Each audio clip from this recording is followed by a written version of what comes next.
Parameters of bounding factor, E-value and G-value. This is part of the video how to handle unmeasured confounding. This is the outline we will go through. We start with the simplified DAG structure of unmeasured confounding. This is a basic DAG structure of unmeasured confounding. This DAG has been described in the first video. You can go back to the first video in case you need full description. Briefly, we are interested in quantifying causal effect of A on Y.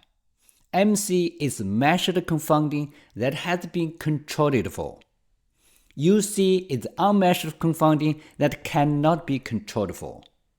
To focus on explaining key concept of how to handle unmeasured confounding, we simplify the above DAG as the following one. Suppose we are interested in quantifying causal effect of E on D. U is unmeasured confounding that cannot be controlled for. Path and observed association. For this simple DAG, there are two paths from E to D. The first is the causal path from E directly to D. That is color-coded in green. The second path is the Bayesian path from E, U to D. That is color-coded in red. Because U cannot be controlled for, therefore the observed association will be mixed by causal effect and the Bayesian effect. How to disentangle the true causal effect from the observed association. Bayes analysis, bounding factor, E-value, and G-value handle it from different angles. I will introduce all the above-mentioned methods. Before doing this, we need to understand the parameters for different methods. Bounding factor, E-value, and G-value use the same parameters.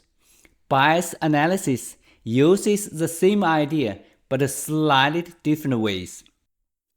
We will first list the parameters of bounding factor, E-value, and G-value. Afterwards, I will give examples explaining the parameters, then go through each individual method with examples, and then go through Bayes analysis. Finally, give a summary of all methods. Parameters of bounding factor, E-value, and G-value. DAG on the left has no parameters. DAG on the right includes parameters. True ED is the true relative risk of the exposure E on the outcome D. OBSED is the observed relative risk of the exposure E on the outcome D. RUD its relative risk captures how important the unmeasured confounding U is for the outcome. RIEU its relative risk captures how imbalanced the unmeasured confounding U is between the treatment groups.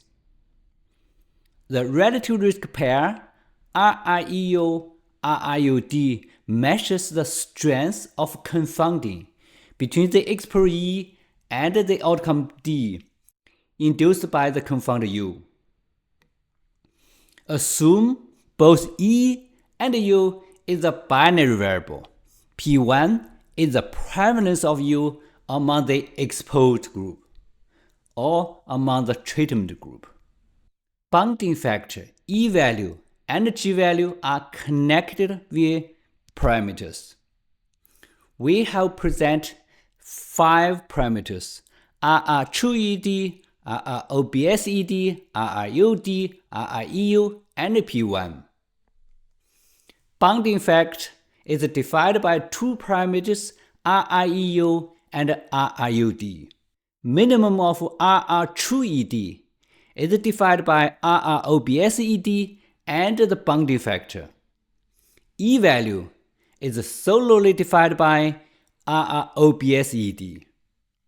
G-value is defined by RROBSED, and P1. If P1 equal to 1, G value will equal to E value. Because bonding factor E value and G value are connected via the parameters, it is crucial to fully understand the parameters. Therefore, I will give two concrete examples explaining the above parameters. Here's a video plan. Videos for two concrete examples explaining the parameters. Afterwards, videos about bonding factors, videos about E values, videos about G values, videos about bias analysis. Finally, we give a summary video. This is the end of this video. Stay tuned.